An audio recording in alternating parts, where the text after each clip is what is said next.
Muy buenas tardes. Nos reencontramos para esta sesión que corresponde a la tercera semana de clases concerniente a la materia de comprensión de lectura. Estamos en el afán de poder encontrar los medios, los mecanismos para que el proceso de comprensión de los textos sea lo más efectivo posible, pensando en variadas posibilidades de poder enfrentarnos a textos diversos, con formatos y tipologías diferenciadas, y debemos estar en perfectas condiciones de poder reconocer lo explícito de lo implícito en un texto. Vamos a imaginar que en el mar nos topamos con un iceberg. El iceberg tiene una parte de su superficie plenamente visible para todos nosotros, y tenemos una parte que no es visible. A esta parte visible vamos a reconocer como el conjunto de las ideas explícitas, y lo que no está a nuestra vista lo vamos a reconocer con el nombre del conjunto de las ideas implícitas. Entonces, el marco de diferenciación que puede establecerse radica en aquellas que son explícitas, se podrán encontrar en el texto con la mayor prontitud y certeza posible. En cambio, las ideas implícitas deben explicitarse de tal manera que todo lo que se sobreentiende, se supone y se asume como cierto, pues puede ser identificado. El propósito de nuestra sesión es reconocer la idea explícita, reconocer a la idea implícita y de poder trabajar con ellas en diversos reactivos y diversas preguntas que puedan existir. Muy bien. Entonces, asumimos el título: Información implícita y explícita en diversos tipos de textos. Voy a utilizar como punto de partida el material que tenemos en la página número 13, correspondiente al texto número 1. En este texto se lee lo siguiente: la necesidad de protección ha sido para el hombre, desde los albores de su existencia, hace 1.000.000 de años, causa de sus más caros esfuerzos. En un principio disputó sus guaridas a los animales. Posteriormente nace la habitación humana y usa la madera o la arcilla o la piedra, y así continúa su búsqueda, pese que a través de toda su existencia nunca ha cesado. Posteriormente, al percatarse de las conveniencias que le ofrece vivir en comunidad, se forman las aldeas, madres de nuestras ciudades, símbolo de la vida estable. Todo aquello que se puede subrayar plenamente corresponde al conjunto de las ideas explícitas. Todo aquello que debe explicitarse porque se asume, se supone, debe en todo caso inferirse, debe desprenderse, debe asumirse como cierto, pero teniendo en cuenta que hay una base literal a partir de la cual podríamos afirmar algo. Y la primera pregunta dice lo siguiente: hace 1.000.000 de años el hombre vivía en voy al texto e identifico en el cuarto renglón la palabra guaridas. Esta es mi respuesta. Hace 1.000.000 de años el hombre vivía ¿dónde? En guaridas, compitiéndose ese espacio natural con los animales, con las bestias de aquellos años. En la pregunta número 3 se lee lo siguiente. El origen de las ciudades se encuentra en... ¿Dónde está el origen de las ciudades? Acá el texto nos dice que las personas prontamente empezaron a formar aldeas. Y en esas aldeas es donde podía encontrar una vida más estable. Concluimos entonces. El origen de las ciudades se encuentra ¿dónde? En las aldeas. Estas dos primeras preguntas que estoy leyendo se contesta plenamente con lo que está expresado acá en el texto. En cambio, esta pregunta que vamos a leer dice lo siguiente. Dado el tema que trata, este fragmento estaría ubicado mejor en... Bien. ¿Qué es lo que hemos leído? Un texto con contenido religioso, filosófico, biológico, ético, antropológico. ¿De qué tipo? ¿Dónde?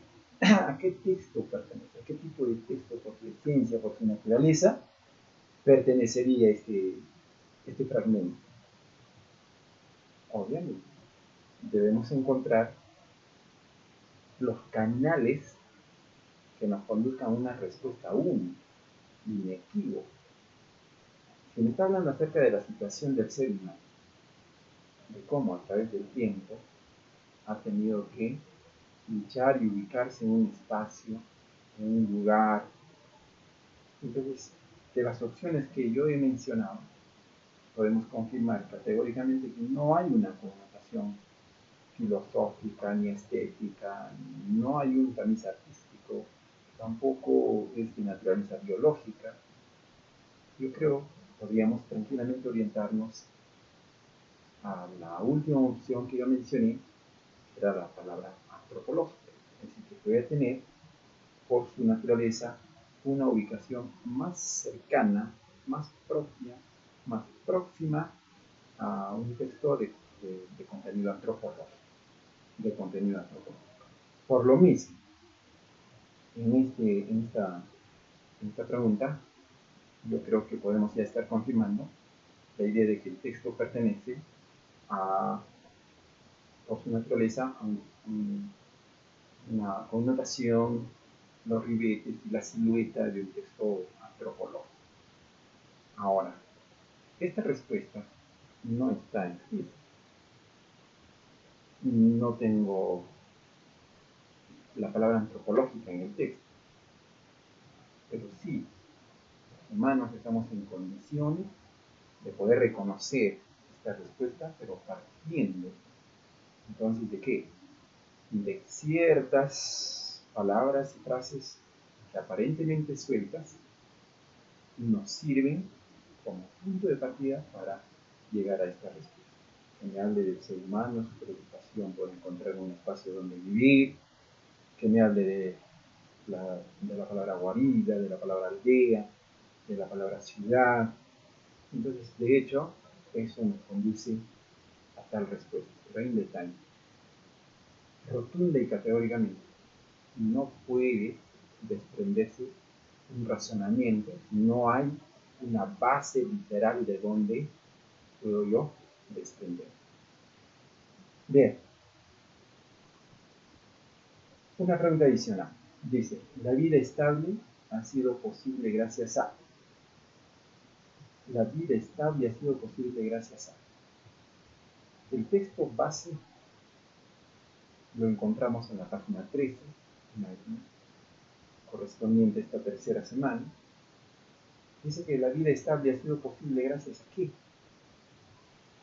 En el texto se da a entender que la estabilidad de la vida, cogido como un símbolo, es la formación de conglomerados. Es decir, de un espacio donde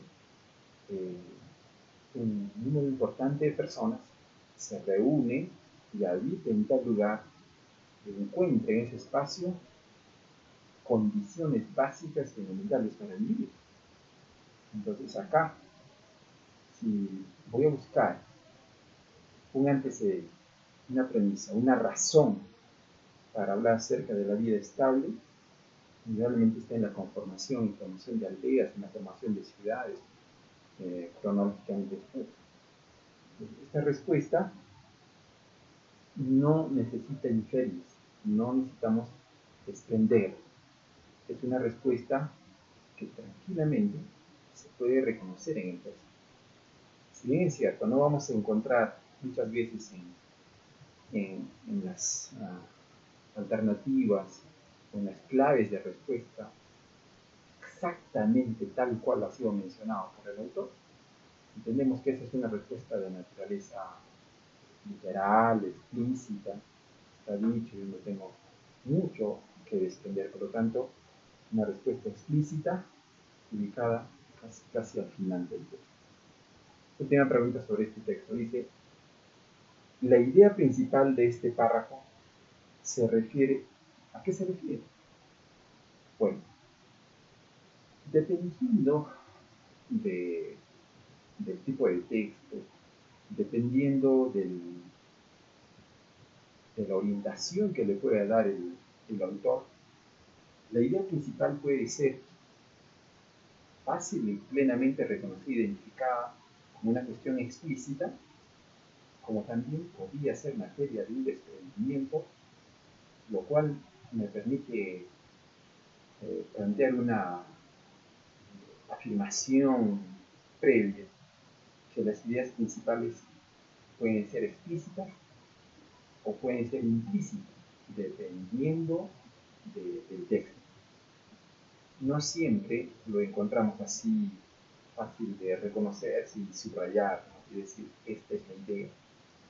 Muchas veces tenemos que integrar cuestiones dispersas, integrar las ideas que se han ido presentando en un orden determinado para finalmente proponer una idea.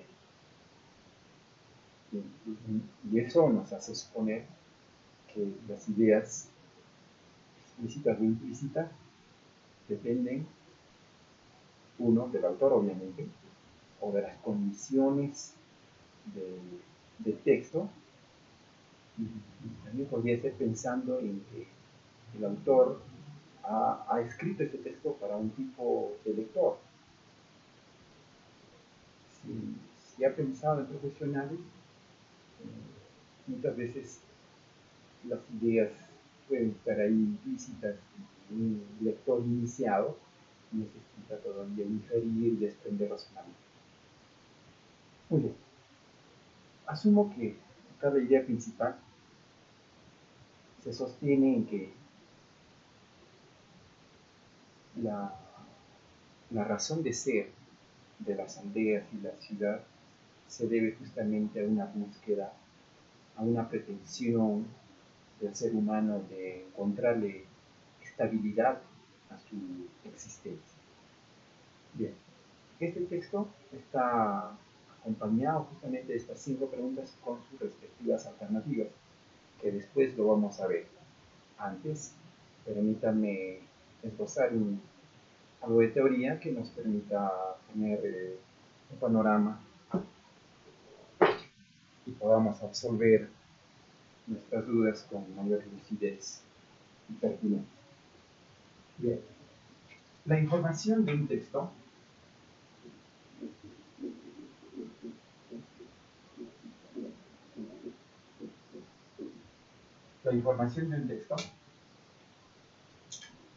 puede estar presente de manera implícita o puede estar presentado de manera explícita. La implicitez o la explicitez de las ideas depende de si podemos o no encontrarlo en el texto y la forma en que se pueda presentar en el reactivo, en la pregunta, ya en el test, en la prueba, eso ya está determinado por el autor de la pregunta. A veces el problema no lo tenemos con el autor del texto. A veces el problema lo tenemos con el autor de la pregunta, que con un simple parafraseo puede darnos a sospechar de que depende de nosotros un proceso inferencial, y a veces no es así. Podríamos de repente notarlo en un momento. Bien, las ideas implícitas se asumen entonces como aquellas que están sobreentendidas, están supuestas en el texto. Estas ideas que profundamente están ahí en el texto deben explicitarse para poder comprender. El problema de la implicitez se debe a que no todos vamos a llegar a los mismos razonamientos. Eso depende en todo caso del nivel de preparación del lector. Un lector iniciado puede tener problemas para las ideas implícitas. Y un lector intermedio avanzado, no. Probablemente las ideas explícitas son las más llevaderas, con las que no tenemos dificultades, no tenemos limitaciones, pero eso no es del todo fiable, por cuanto dependerá de, por ejemplo, la amplitud del texto. Un texto para un examen de admisión que supere, por ejemplo, los 30 renglones, ya tener ciertos problemas para la explicitez, por cuanto ya tenemos abundancia de información y eso incrementa la dificultad para poder responder. Las respuestas que nosotros vamos a conferir a tal o cual texto, entonces va a depender de estos factores. Ahora, la misma preparación lingüística o lexical del lector también puede ayudarnos a encontrar con mayor o menor dificultad respuestas a preguntas explícitas y también obviamente a las preguntas implícitas. Es más, debemos tener en cuenta que el autor número 2, es decir, el autor de la pregunta, tiene una delicada responsabilidad de poder seleccionar adecuadamente el fragmento y, si es posible, adecuar el léxico al nivel de complejidad lexical que pueda tener su futuro lector. Para un estudiante preuniversitario, por ejemplo, cuyo caudal vocabular podría oscilar entre 4.000 a 6.000 palabras, puede ofrecer mayor o menor dificultad dependiendo a quién. ¿Ya? Si presentamos un fragmento de, por ejemplo, Los perros hambrientos, esta novela de Silva Alegría, podría ofrecer menos dificultades que presentar un fragmento, por ejemplo, de García Márquez, en cualquiera de sus novelas, cuya riqueza lexical o complejidad lexical lo obliga a que el lector debe tener cierto nivel de comprensión. Las ideas explícitas están dichas, están mencionadas, están expresadas, y el mecanismo que me va a conducir para arribar a una respuesta, el procedimiento que me va a conducir, tiene mucho que ver con el tema de la atención y plenamente puede subrayarse. Y hizo el subrayado para llegar a una respuesta. Acá juega un papel demasiado importante este proceso mental, el de la atención. Un lector desatento puede convertir el difícil en una pregunta fácil. En cambio, la implicitez tiene un vínculo más cercano con los procesos de inferencia. Yo requiero desprender, requiero concluir, necesito aplicar a una realidad, necesito llegar a consecuencias teniendo en cuenta puntos de partida supuestos o negados, ¿no? Para tener en cuenta extrapolaciones, en fin. Todo esto nos ayuda a concertar en una teoría. Que las ideas implícitas entonces se asumen como ciertas y se tiene en cuenta la base literal. Hay que tener en cuenta la base literal. Si me permite arribar a una respuesta, lo que está dicho de manera dispersa, bienvenido, es una respuesta correcta. Es una respuesta correcta. Y lo que corresponde a la explicitez, hay que tener en cuenta aquello que está repetido. Por lo tanto, en los términos que ha mencionado el autor, en estos mismos términos yo deberé repetir. Veamos entonces como una forma de aplicación en las páginas 13 y 14 lo que tenemos acá ya con preguntas y alternativas de respuesta. Volvamos a leer rápidamente. Texto número 1 en la página número 13. Dice: la necesidad de protección ha sido para el hombre, desde los albores de su existencia, hace 1.000.000 de años, causa de sus más caros esfuerzos. En un principio disputó sus guaridas a los animales. Posteriormente nace la habitación humana y usa la madera o la arcilla o la piedra, y así continúa su búsqueda que a través de toda su existencia nunca ha cesado. Posteriormente, al percatarse de las conveniencias que le ofrece vivir en comunidad, se forman las aldeas, madres de nuestras ciudades, símbolo de la vida estable.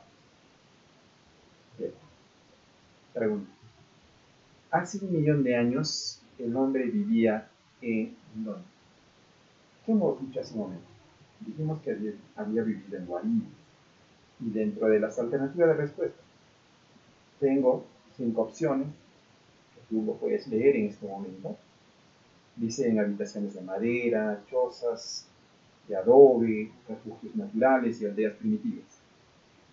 Si me habla de 1.000.000 de años atrás, era el momento en que el hombre se disputaba ese espacio natural con animales.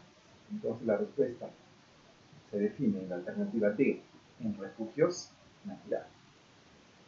Dado el tema que trata, este fragmento estaría ubicado mejor en... Esta pregunta tiene una clara orientación hacia la implicitez. Es una pregunta que debe responderse generando alguna conclusión, generando una respuesta, pero partiendo de lo que está dicho por acá y por allá en el texto. ¿Qué me dice? Mira, este texto puede formar parte de un manual de geografía, no, de antropología, de economía, de ciencia ficción, de psicología. Ya hace un momento hemos elucubrado con esta pregunta y asumimos esta respuesta. Un texto de antropología. Esto ya estaba antes. La primera pregunta tiene una clarísima orientación hacia la explicitez y la segunda hacia la implicitez. Pregunta. Pasamos a la práctica. 14. El origen de las ciudades se encuentra en ¿dónde está el origen de la ciudad. ¿Acaso en las conveniencias que ofrece la vida en comunidad? ¿En la necesidad de protección? ¿En el afán de comodidad? ¿En la presencia de la guarida de los animales? ¿En la lucha con los animales? Si podemos recordar, en los dos últimos renglones, el autor nos dice lo siguiente, que posteriormente se forman las aldeas, madres de nuestras ciudades, símbolo de la vida estable. Reiteramos la pregunta, ¿dónde está el origen de las ciudades? Entonces, de las 5 opciones que ya leímos, la que mejores condiciones de respuesta nos genera y nos ofrece es esta, me dice, la necesidad de protección. Y eso tiene que ver con las comodidades, con el tema de las comodidades.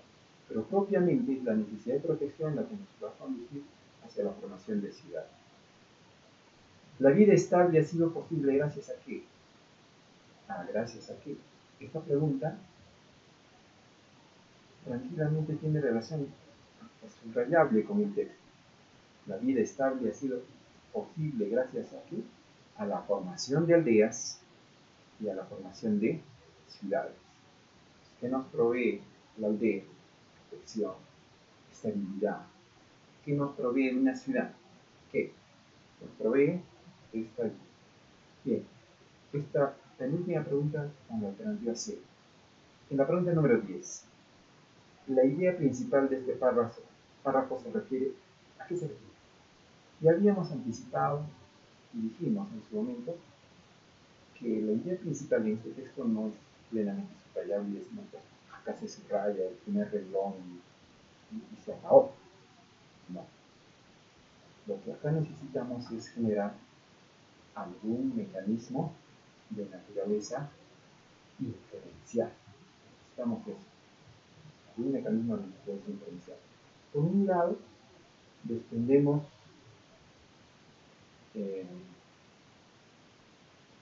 el afán de buscar y encontrar algún lugar estable, un lugar donde se pueda vivir, ¿no? Y eso ha sido el hilo permanente, conductual, de conexión entre cada una de las ideas dispersas que tiene el texto.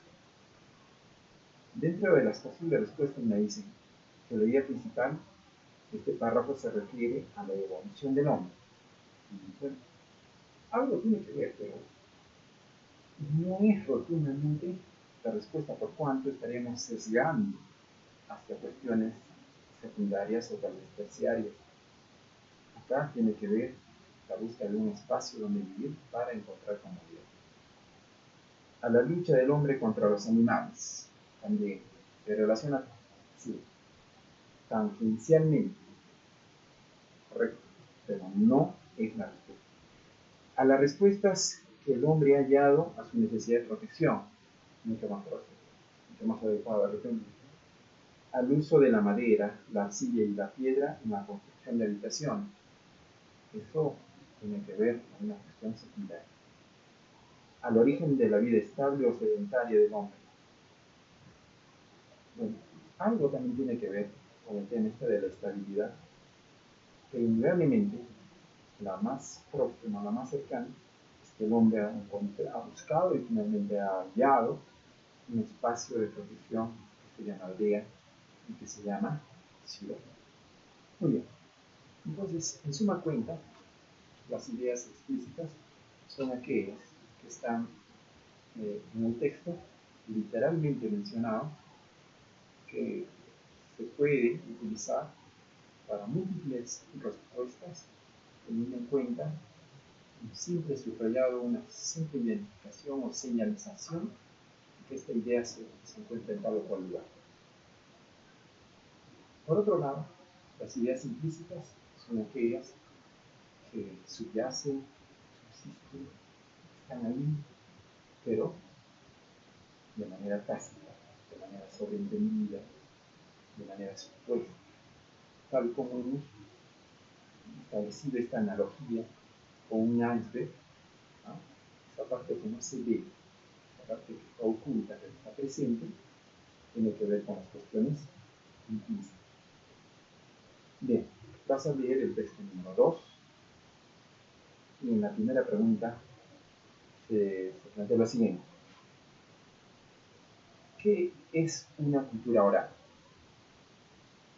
¿Qué cosa es una cultura oral?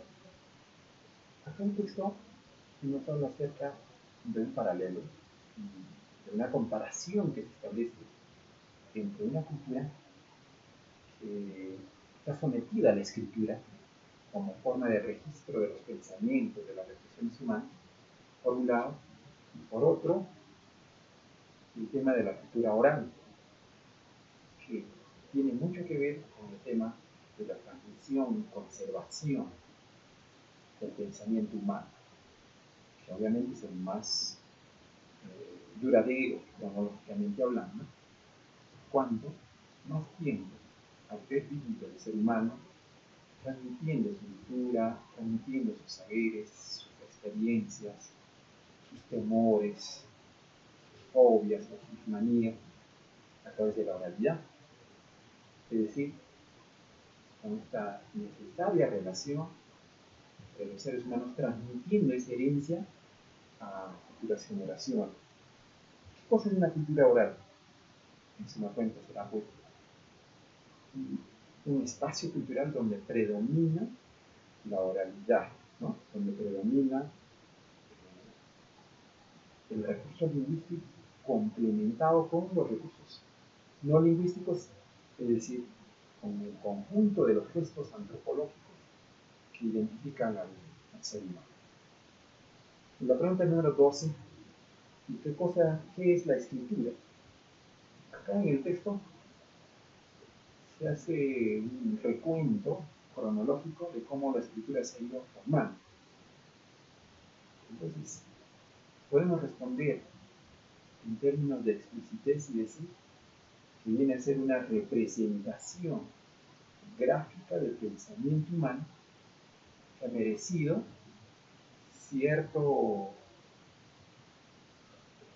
derrotero cronológico, cierta secuencia cronológica, y que se constituye y se configura a través de un alfabeto, a través de esa representación por medio de signos, la escritura. En la pregunta 3, ¿qué beneficios trajo la escritura? Trajo y sigue trayendo. Acá en el texto se habla acerca de la conservación de la cultura de los seres humanos. Se conserva el pensamiento humano rompiendo una barrera que ha sido difícil de romper, la barrera del tiempo. Esta barrera del tiempo que hace que de repente lo que ha existido y aquello que ha sido trascendente en un momento histórico determinado podía perderse porque no había forma de registrarlo, de conservarlo. La esencia, para hablar acerca de los beneficios de la escritura, está en el propósito de conservación. ¿Cómo así se ha podido conservar el saber humano a través de la escritura? Y la pregunta 14. Enumera las distintas clases de escritura por orden de antigüedad. Bien, acá se habla en el componente cronológico del texto, de un primer momento de una escritura ideográfica, y que tal vez para nosotros es más conocida como la escritura jeroglífica. De esa escritura se pasó, se menciona, hacia la escritura silábica, y finalmente a la escritura alfabética, que la tenemos hoy en día. En la pregunta número 15. ¿Para qué se empleó la escritura en un comienzo? El autor, que corresponde a una adaptación de un texto publicado en Buenos Aires en el año 1996, manifiesta que en un inicio la escritura surgió para poder cumplir propósitos administrativos o financieros financieros, comerciales, económicos. Ese fue el afán inicial, ¿no? Tal vez compartiendo esa misma explicación, el origen de los números, ¿no? La representación de los números. Bien, con eso cerramos el tratamiento de este texto. El siguiente, que titula El Mudito Alegre, viene a ser un relato de J. Aguirre,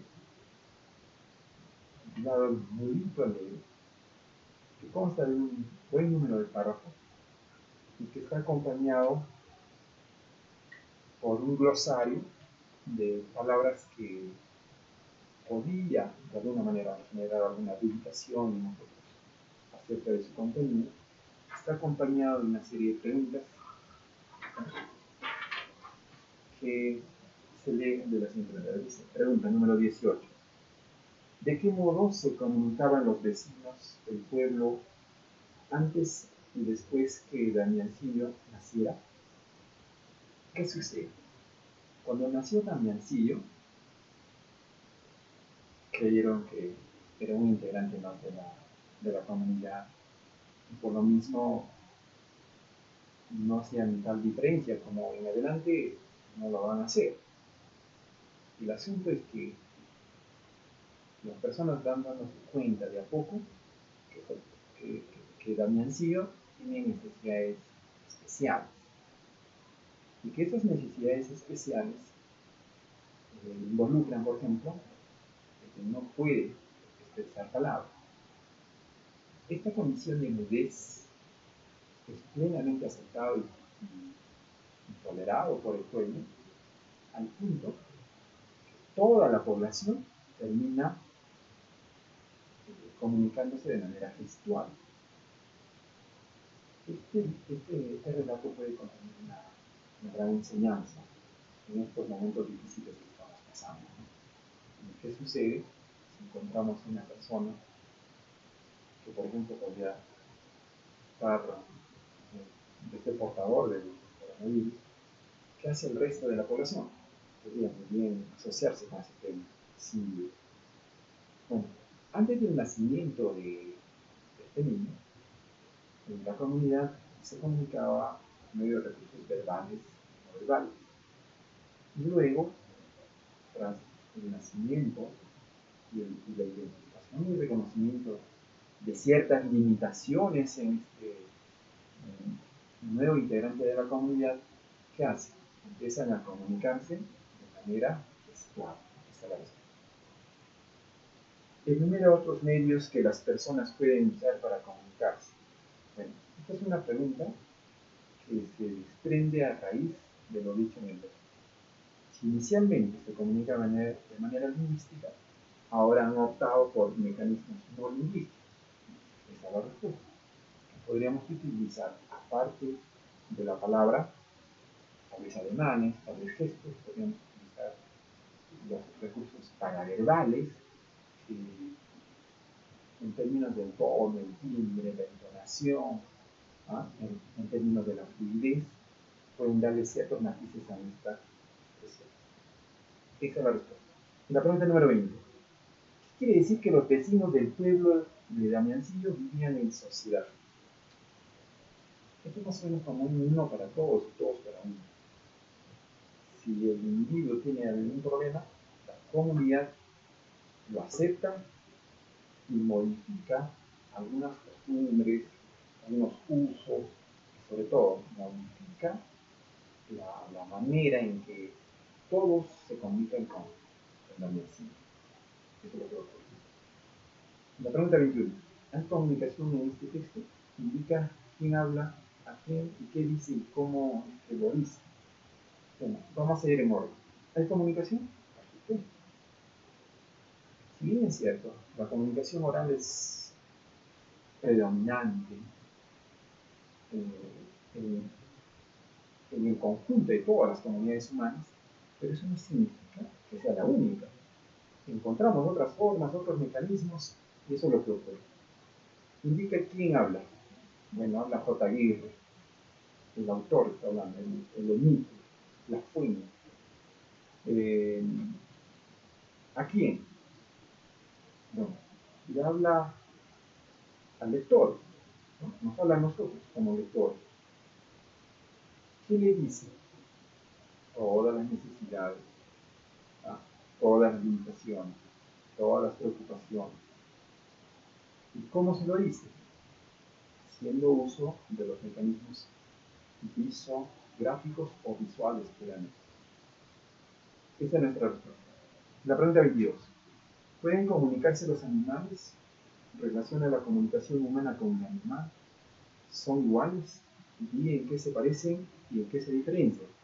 Bueno, la pregunta inicial, ¿pueden comunicarse los animales? Por supuesto que sí. ¿Relaciona la comunicación humana con el animal? Bueno, la semejanza fundamental está en que la comunicación obedece a un propósito, a una intencionalidad, en que se pone en común lo que yo sé respecto a lo que el otro no sabe, y lo que el otro sabe respecto a lo que yo no sé. En tal sentido, hay una profunda semejanza entre los seres humanos y los animales en esa perspectiva. Pero ahí terminan las semejanzas. ¿Y qué podríamos decir de las diferencias? Muchas, diversas, variadas. La más importante está en la naturaleza del signo. El ser humano termina utilizando signos lingüísticos de doble articulación y los animales no. Pregunta, ¿son iguales? ¿Y en qué se parecen? Ya lo dijimos. ¿En qué se diferencian? Ya está ahí. El otro texto, que titula La hoja de cálculo, una poderosa herramienta. Entonces vamos encontrando acá, jóvenes estudiantes, la necesidad de poder reconocer aquello que está expresamente manifestado respecto de aquello que subyace profundamente. Eso forma parte de la vida diaria. En la comunicación, tal vez el rostro puede terminar expresando lo que la palabra no dice. Y eso está subyacente, eso está sobreentendido. Que la otra persona lo entiende también. Este texto debe ayudarnos a consensuar una respuesta categórica y única respecto a lo que viene a ser explícitas e implícitas. Lean el texto, ya que su tiempo, leanlo con los mecanismos y los recursos que ha sido aprendiendo a través de estos años sucesivos, y tras la lectura, en las páginas 16 y 17, la hoja del cálculo, una poderosa herramienta, contestamos a las preguntas que se nos plantean. Pregunta 23. ¿Cómo te imaginas que se llevaban los registros contables anteriormente? Esta pregunta es implícita, ¿verdad? Es implícita. Bueno, si no había hojas de cálculo, es decir, si no habían recursos tecnológicos, asumo que utilizaban recursos que las tenían al alcance.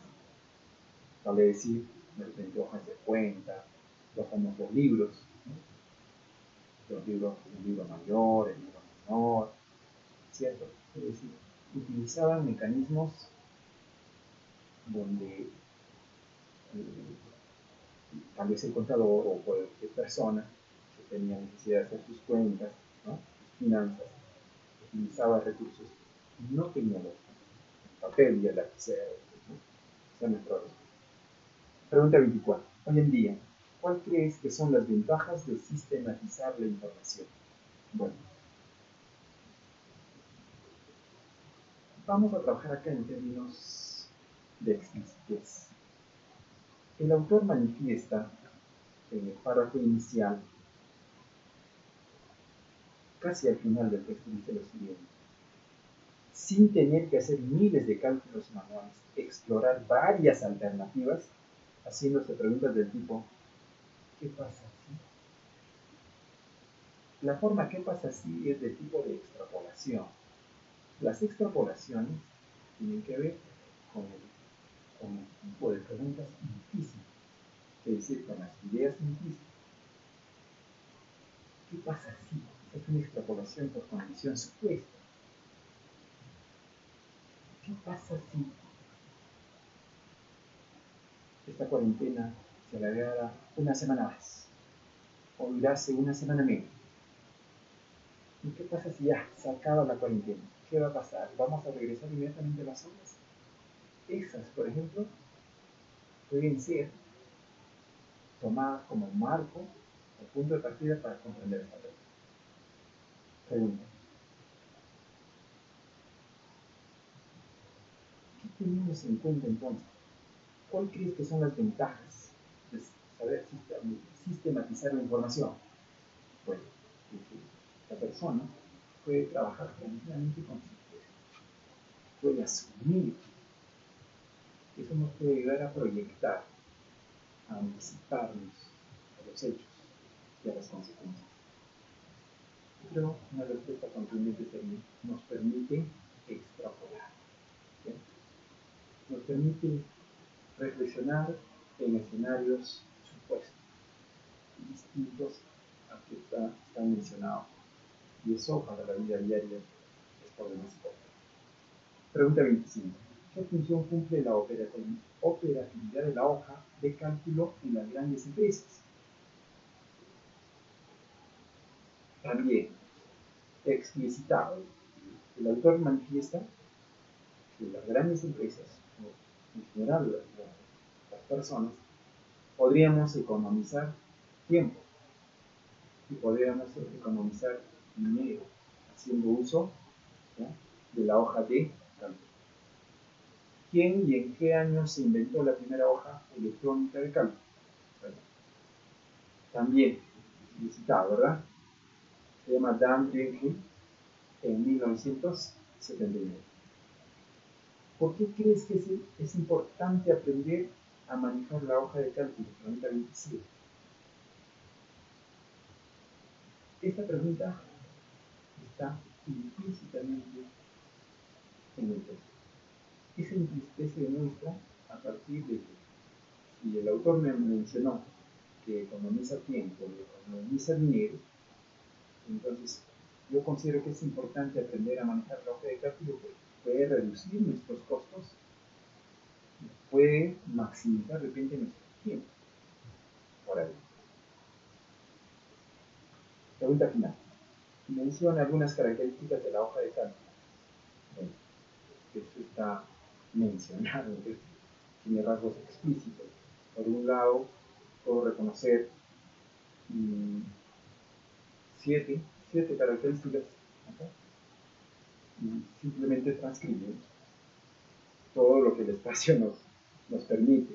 Permite organizar datos, permite realizar gráficos, permite identificar la media, la moda, la mediana, si hablamos en términos estadísticos, y en fin, esto se puede seguir mencionando. En resumen, las ideas explícitas se transmiten de manera directa, abierta, está dicho. En cambio, las ideas implícitas se comunican de manera sugerida. Tienen entonces un trasfondo sugestivo. Pero estas sugestiones no pueden ser demasiado dispersas. Es decir, yo no puedo darme lujo de afirmar lo que se me venga en gana porque es sugestivo. Lo que está dicho debe permitirnos arribar a tal o cual respuesta. En conjunto, el tema de la información implícita y explícita en el texto nos ayuda a comprender todo tipo de textos, textos continuos, textos discontinuos, textos mixtos. Puede aproximarnos sin ningún problema a textos de naturaleza literaria o no literaria. De hecho, será útil para comprender textos expositivos, ¿ah?, textos descriptivos, textos argumentativos y, por qué no decir, textos periodísticos de diversa forma. Para la noticia es útil, por supuesto que sí, es útil para la entrevista, en conjunto, para todo lo que tiene que ver con información periodística. También para poder leer textos de opinión. ¿Ah? Gracias por escuchar.